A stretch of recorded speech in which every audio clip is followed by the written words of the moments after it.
তোমাদের সকলকে জিসান ইংলিশ টিউটোরিয়ালে স্বাগতম। এর আগের ক্লাসে আমরা আলোচনা করেছিলাম প্রেজেন্ট কন্টিনিউয়াস টেন্স। তোমরা হয়তো সকলে সেই ভিডিওটা দেখেছো আর তোমরা সেই ভিডিওটা অনেক পছন্দও করেছো। তো চলো নেক্সট ক্লাসে আমরা আজকাল আলোচনা করব present perfect tense. Present perfect tense যেটা বাংলায় তোমরা শিখেছো পুরাঘটিত বর্তমান কাল, যখন তোমরা কাল পড়েছো, ঠিক আছে, ওটা ইংরেজিতে আমরা পড়বো টেন্স। তো সবার আগে আমরা জানবো যে প্রেজেন্ট পারফেক্ট টেন্স বা পুরাঘটিত বর্তমান কালের ব্যবহারটা আমরা কোন কোন ক্ষেত্রে করব। তো দেখে নি চলো। কোনো কাজ বর্তমানে এইমাত্র শেষ হলো বোঝালে বা কাজটি শেষ হলেও তার ফলাফল বর্তমান আছে। ধরো কোনো কাজ এইমাত্র জাস্ট নাও তুমি ভাত খেলে, ঠিক আছে, সেটা যদি বোঝায় বা কাজটা শেষ হলেও তার যদি ফলাফলটা সেটা যদি বর্তমান থাকে, অপ্রকাশিত থাকে, মানে ফলাফল হয়নি, কাজটা করেছি আমি, তার ফলাফল রেজাল্ট হয়নি, ঠিক আছে।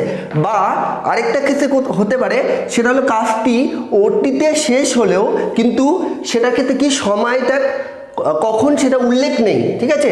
এই রকম ক্ষেত্র বা এইরকম বোঝালে সেখানে আমরা ব্যবহার করবো কি প্রেজেন্ট পারফেক্ট টেন্সের ব্যবহার হবে। আরেকবার বুঝে নাও তোমরা আমরা ব্যবহারটা কোন কোন জায়গায় ক্ষেত্রে কোন কোন ক্ষেত্রে করবো। প্রেজেন্ট পারফেক্ট টেন্স কিংবা বাংলায় পুরাঘটিত বর্তমান কাল, ঠিক আছে। তো কোনো কাজ বর্তমানে এইমাত্র শেষ হলো বোঝালে বা কাজটি শেষ হলেও তার ফলাফল বর্তমান আছে, ঠিক আছে, ফলাফল বর্তমান আছে বা অপ্রকাশিত, যেটা প্রকাশ হয়নি বা রেজাল্ট ইনকমপ্লিট যেটা, ঠিক আছে, এখনো। বা কাজটি যদি অতীতে শেষ হলেও সময়ের উল্লেখটা নেই, ঠিক আছে। আমি উদাহরণ যখন করাবো তোমাদের, তখন তোমাদেরকে আমি ডিটেলসে বোঝাবো উদাহরণের সহযোগে যে মানে এই যে কাজটি শেষ হলেও সময়ের উল্লেখ নেই, এরকম কিছু উদাহরণ দেখাবো, ঠিক আছে। তাও ডিটেলসে বুঝতে পারবে তোমরা কোন কোন ক্ষেত্রে হতে পারে সেটা। এইরকম বোঝালে আমরা কি করব প্রেজেন্ট পারফেক্ট টেন্স কিংবা পুরাঘটিত বর্তমান কালে ব্যবহার করব। আচ্ছা, এবার আমরা দেখে নেব স্ট্রাকচার বা গঠনটা কেমন হবে, ঠিক আছে। তো দেখে নাও, প্রথমে হবে সাবজেক্ট, তারপরে হবে হ্যাভ আর হ্যাজ, ঠিক আছে। এবার হ্যাভ ব্যবহার কোথায় করবো আর হ্যাজ কোথায় ব্যবহার করব সেটা আমি উদাহরণ সহযোগে যখন বোঝাবো তখন বলে দিচ্ছি। আর তারপর হবে ভার্বের থার্ড ফর্ম, মানে ভার্বের থার্ড ফর্ম বলতে যে যেটা থার্ড ফর্ম বলতে যেটা পার্টিসিপল ফর্ম, ঠিক আছে, সেটা হবে। আর এখানে হবে এক্সটেনশন পার্ট, ঠিক আছে, যেটা বাকি পার্টটা পড়ে থাকবে সেটা। তো এবার দেখো উদাহরণ কিছু আমি লিখে নিয়েছি তোমাদের বোঝানোর জন্য। আমি খেয়েছি, তো কি হবে আমি আই, ঠিক আছে, যে আয়ের পরে আমরা কি ব্যবহার করব হ্যাভ, ঠিক আছে। আর খেয়েছি ইট ভার্বের থার্ড ফর্ম মানে ইটেন, ঠিক আছে।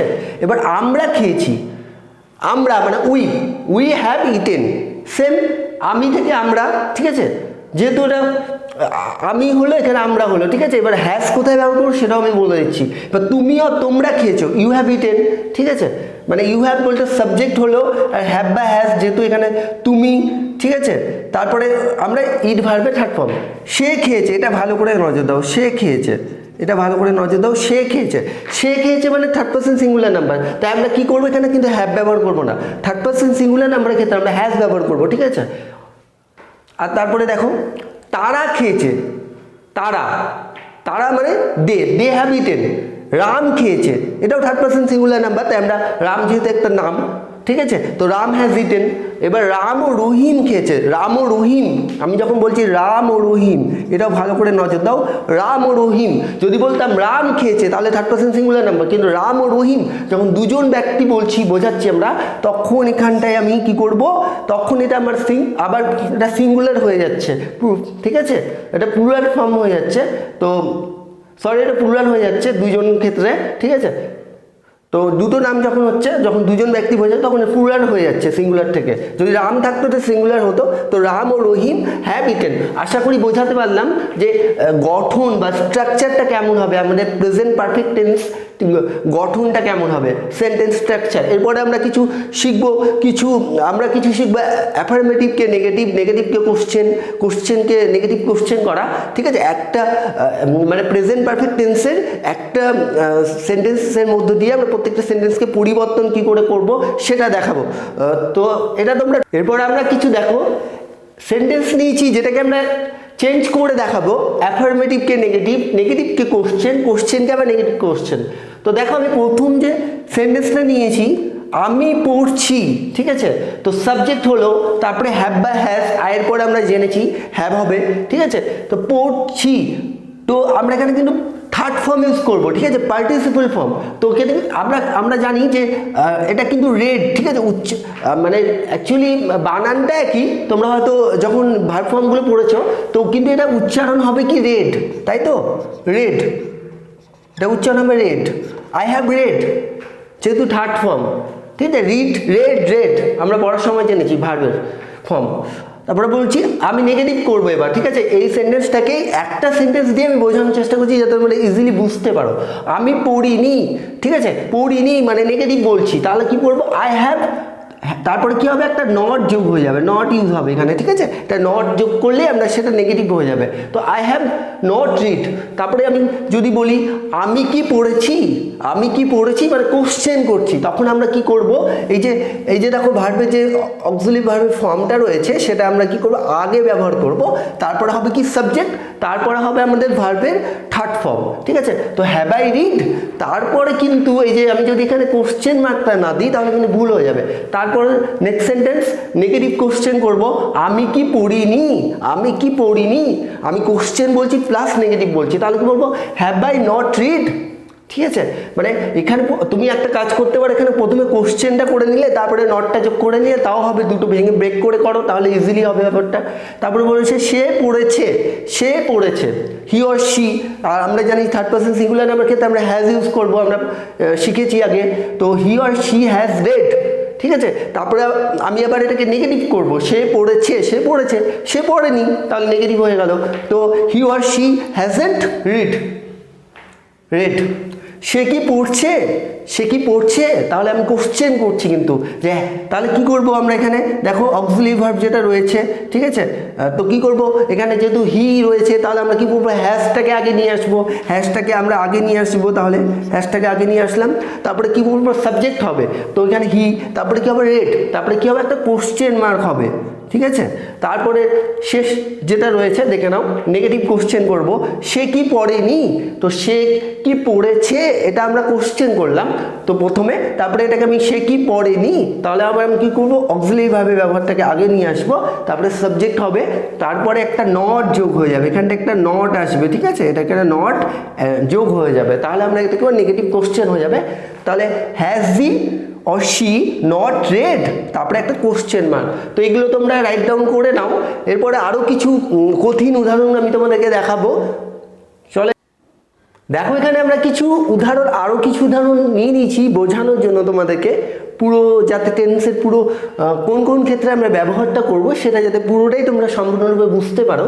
তো প্রথম সেন্টেন্স আমি নিয়েছি আমি ভাত খেয়েছি, ঠিক আছে, আই হ্যাভ, তো সাবজেক্ট হলো, তারপরে ভার্ব হলো, অক্সিলারি ভার্ব হলো, যেহেতু আমি পরে হ্যাভ হবে, তারপরে ইটের থার্ড ফর্ম আমরা জানি ইটেন, ঠিক আছে, ইট ভার্বে ইটেন হলো, ঠিক আছে। তারপরে কি হলো, রাইস, ঠিক আছে, আমি ভাত খেয়েছি। এবার যদু স্কুলে গিয়েছে, যদু স্কুলে গিয়েছে, তো যদুর যেহেতু একটা নাম তো থার্ড পারসন সিঙ্গুলার নাম্বার, তো যদুর পরে হবে হ্যাজ, তারপরে গো ওয়েন গান, ঠিক আছে, যাওয়া বোঝাচ্ছে, তো গো ওয়েন গান থার্ড ফর্ম, তারপরে টু স্কুল এক্সটেনশন পার্ট যেটা অবজেক্ট, সে স্কুলে যায়নি, তো কি হবে, সে, হি অর শি, ঠিক আছে, দুটোই হতে পারে, হি হতে পারে, শিও হতে পারে, এখানে হি অর শি। তো তারপরে কি হবে, হ্যাভ বা হ্যাজ, তারপরে একটা নট যোগ হয়ে যাবে, এখানে অ্যাড হবে একটা নট, তারপরে কি হবে, গো ওয়েন গান টু স্কুল, ঠিক আছে, সে এই মাত্র ভাত খেলো। আমরা কিন্তু যখন ব্যবহার বলেছিলাম তখন বলেছিলাম জাস্ট নাও কোনো কাজ যদি হয়, এই মাত্র আমি খেলাম, ঠিক আছে, তো এখানে সেন্টেন্সটা রয়েছে সে এই মাত্র ভাত খেলো, জাস্ট নাও, তো সেই মাত্র ভাত খেলো মানে হি or she has just eaten rice, ঠিক আছে। এই যে দেখো এখানে আরেকটা সেন্টেন্স দেখে নাও, সূর্য উঠেছে, সূর্য উঠেছে, আমি বলেছিলাম সময়ের যদি উল্লেখ না থাকে সেক্ষেত্রে আমরা কি করব, প্রেজেন্ট পারফেক্ট টেন্সে ব্যবহার করব। তো সূর্য উঠেছে, কোন সময় সূর্য উঠেছে আমার কিন্তু এখানে সময় কিন্তু উল্লেখ নেই, তাহলে কি হবে, দ্য সান রাইজেন, তাই তো। আবার আরেকটা সেন্টেন্স দেখো লাস্ট, আমি একটি কাজের জন্য আবেদন করেছি, আমি একটি কাজের জন্য আবেদন করেছি কাজটার জন্য আবেদন করেছি, কিন্তু পাবো কি পাবো না আমি অপ্রকাশিত, ঠিক আছে, এখন আমি রেজাল্টটা জানি না, যেহেতু রেজাল্টটা এখন আমি জানি না যে আমার জবটা হবে কি হবে না, তো আমি এই ক্ষেত্রেও প্রেজেন্ট পারফেক্ট টেন্সে ব্যবহার করতে পারি। তো আমি আই তারপরে হ্যাভ হবে যেহেতু, ঠিক আছে, তারপরে আবেদন করেছি অ্যাপ্লাইয়ের ফর্ম কী হবে, অ্যাপ্লাইড হয়ে যাবে, ঠিক আছে, ফর আ জব, ঠিক আছে। এই গেল কিছু উদাহরণ। এরপরে আমরা আরও কিছু ভালোভাবে বোঝার জন্য আমরা আরও কিছু সেন্টেন্সকে আমরা ট্রান্সফরমেশনটা শিখবো, অ্যাফার্মেটিভ নেগেটিভ নেগেটিভকে কোশ্চেন করা, ঠিক আছে। এটা তোমরা রাইট ডাউন করে নাও, চলো রাইট ডাউন। দেখো আমরা আরও কিছু সেন্টেন্স নিয়েছি যেগুলো অ্যাফার্মেটিভকে নেগেটিভ করবো, কোশ্চেন করবো, নেগেটিভ কোশ্চেন করবো।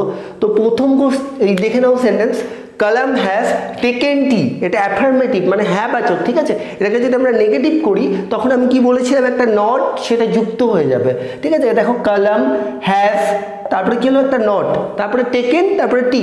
এটাকে যদি আমরা কোশ্চেন করি, ঠিক আছে, কালাম কি চা খেয়েছে, তো কি হবে তাহলে কি হবে এখানে, হ্যাভ বা হ্যাজটা সেটা কি হবে, এটা আমরা আগে ব্যবহার হবে, প্রথমে চলে আসবে হ্যাভ বা হ্যাজটা, তারপরে কি হবে, সাবজেক্ট হবে, তারপরে ভার্বের ফর্ম হবে, তারপরে অবজেক্ট বা এক্সটেনশন পার্ট যেটা রয়েছে সেটা বসে যাবে, তারপরে কি হবে, একটা কোশ্চেন মার্ক হবে। এটা যদি না করো তাহলে কিন্তু পরীক্ষায়, এটা যদি তুমি না করো, এটাকে যদি আমি মুছে দিই তাহলে তুমি পরীক্ষায় কিন্তু করে এসেও এটা ভুল হয়ে যাবে, এরকম ভুল হয়ে যাবে, ঠিক আছে। যদি তুমি কোশ্চেন মার্কটাই না দাও তাহলে কিন্তু পুরো তুমি পরীক্ষায় করে আসলেও কোনো নাম্বার পাবে না। তারপরে নেগেটিভ কোশ্চেন যদি করি আবার, তারপরে কি করবো তাহলে নেগেটিভ করার সময় কি বলেছিলাম, একটা নট যোগ হয়ে যাবে আর কোশ্চেন করবো। আমরা দুটো ব্রেক করে করতে পারি, প্রথমে কোশ্চেন করলাম তারপরে নেগেটিভ করে নিলাম। তো হ্যাজ কালামটি ক্যান্ডি করে নিলাম প্রথমে, তারপরে একটা নটকে অ্যাড করে দিলাম, ব্রেক করে নিলাম, প্রথমে কোশ্চেন করলাম তারপর নেগেটিভ কোশ্চেন করে দিলাম, ঠিক আছে। এবার আমরা একটা জিনিস আমি বলে দিই, কোন ক্ষেত্রে নাউনের আগে আমরা ব্যবহার করব, ঠিক আছে, আর কোথায় প্রোনাউনের আগে ব্যবহার হবে। যদি আমরা সাবজেক্ট যদি নাউন হয়, ঠিক আছে, তখন কিন্তু আগে ব্যবহার হবে, আর সাবজেক্ট যদি প্রোনাউন হয় তখন আমরা কিন্তু ব্যবহার করবো নটটা, প্রোনাউন হলে পরে ব্যবহৃত হবে। পরেরটা আমি দেখাচ্ছি, ঠিক আছে, প্রোনাউনেরটা আমি দেখাবো, ওটাকেও দেখাচ্ছি। এবার আমরা উল্টো দিক থেকে আমরা দেখবো, ঠিক আছে।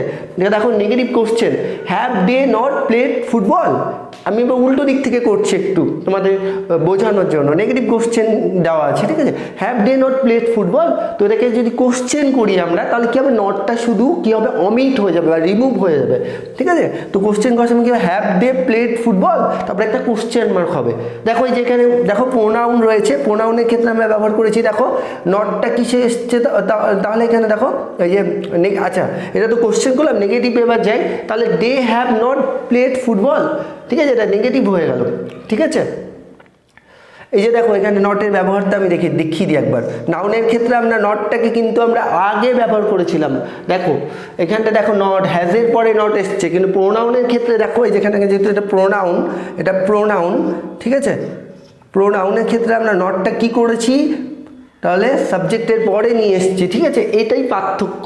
তো কি তারপরে দেখো নেগেটিভের ক্ষেত্রে কি করলাম, দে হ্যাভেন্ট প্লেড ফুটবল। আবার অ্যাফার্মেটিভ বা হা বাচক করি যদি, তাহলে কি করবো, নেগেটিভের ক্ষেত্রে যদি আমরা নট নিয়ে আসি তাহলে হ্যাঁ বাচক করলে আমরা নটটাকে রিমুভ করে দেবো, অমিট করে দেবো, তাহলে দে হ্যাভ প্লেড ফুটবল। তাহলে আমরা আজকে শিখলাম কি প্রেজেন্ট পারফেক্ট টেন্স কাকে বলে, কোন ক্ষেত্রে ব্যবহার করবো এর, ঠিক আছে, স্ট্রাকচার শিখলাম, কিছু উদাহরণ শিখলাম, ঠিক আছে, আরও কিছু শিখলাম কি একটা সেন্টেন্সকে কি করে আমরা পরিবর্তন করবো, অ্যাফার্মেটিভকে নেগেটিভ, নেগেটিভকে কোশ্চেনকে নেগেটিভ কোশ্চেন, সেগুলো আমি অনেকগুলো উদাহরণ তোমাদের দেখালাম, ঠিক আছে, প্রত্যেকটা পার্ট বাই পার্ট দেখালাম।